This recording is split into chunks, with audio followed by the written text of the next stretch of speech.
Alhamdulillah Alhamdulillahi Rabbil Alamin wa bihi nasta'in ala umuri dunya waddin wassalatu wassalamu ala nabiyyina wa habibina wa syafi'ina wa maulana Muhammadin wa ala alihi wa sahbihi ajma'in.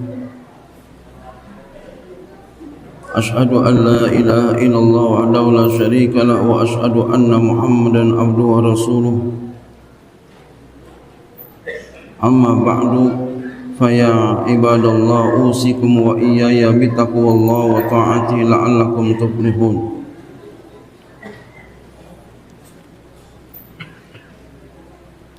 Qala Allah ta'ala fil Qur'anil Karim wa huwa asdaqul qailin a'udzu billahi minasyaitonir rajim.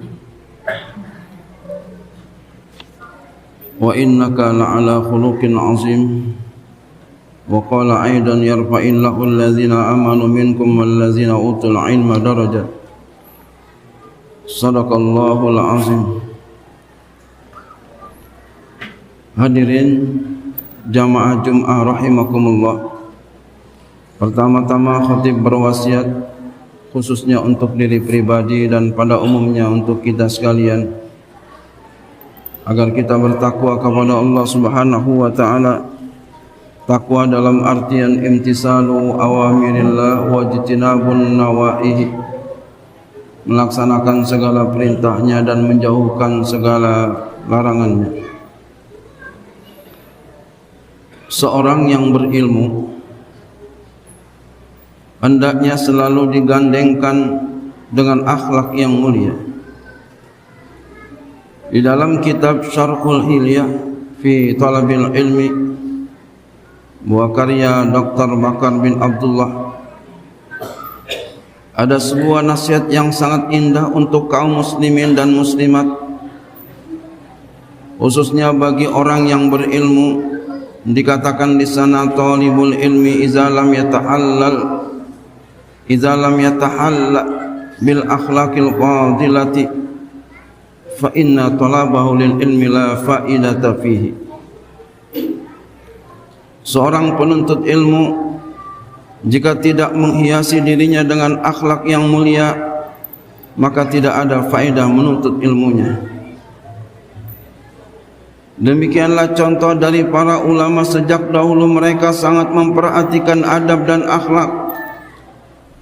Jangan sampai justru dakwah rusak karena pelaku dakwah itu sendiri yang kurang adab dan akhlaknya. Bicaranya tidak keruanan, bicaranya tidak terkontrol, bicaranya tidak ada adabnya. Ulama-ulama terdahulu benar-benar mempelajari adab dan akhlak, bahkan melebihi perhatian terhadap ilmu. Syekh Abdullah bin Mubarak rahimahullah dicatat dalam kitab Ghayatun Nihaya fi Tabaqatil Qurra, dan juga dalam kitab-kitab yang lainnya.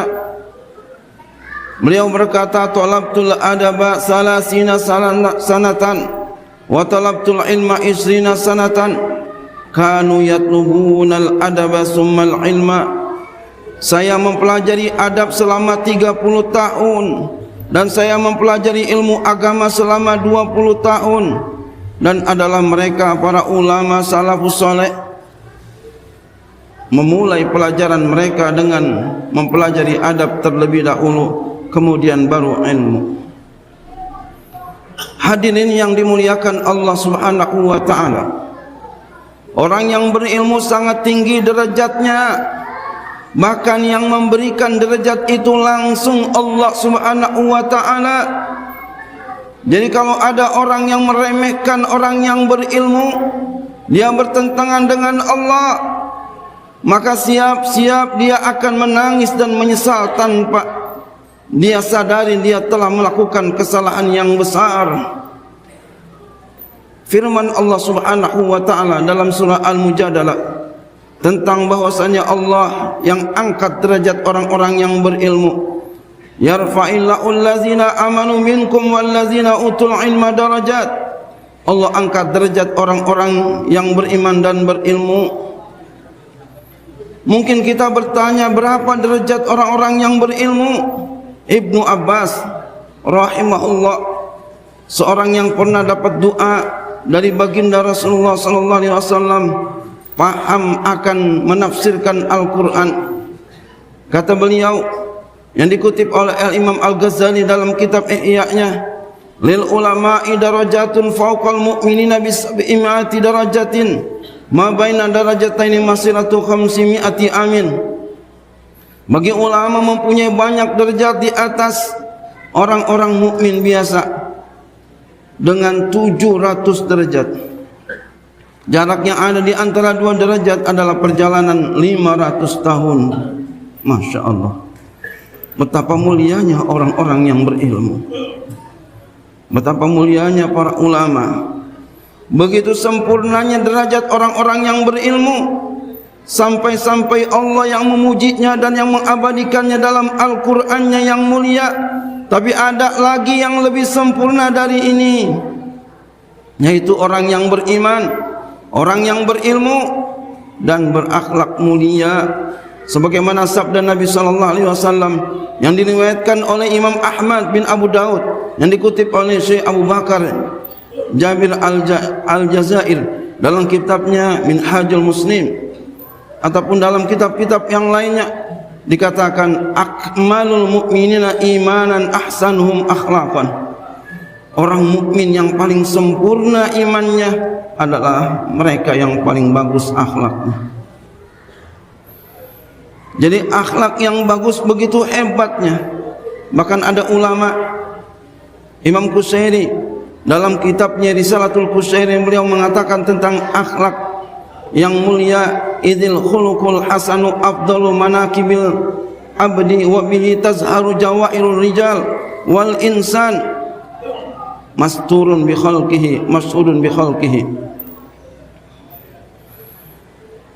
Akhlak yang mulia itu lebih afdal, adalah paling afdal daripada sifat-sifat seorang hamba. Sebab dengan akhlak yang mulia itu tampak mutiara seorang laki-laki. Para laki-laki maksudnya para orang-orang yang hebat.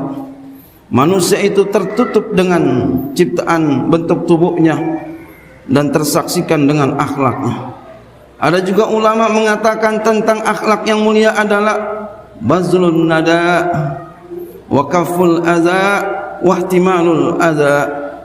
Akhlak mulia adalah berbuat baik kepada orang lain, menghindari sesuatu yang dapat menyakiti orang lain, dan menahan diri ketika disakiti.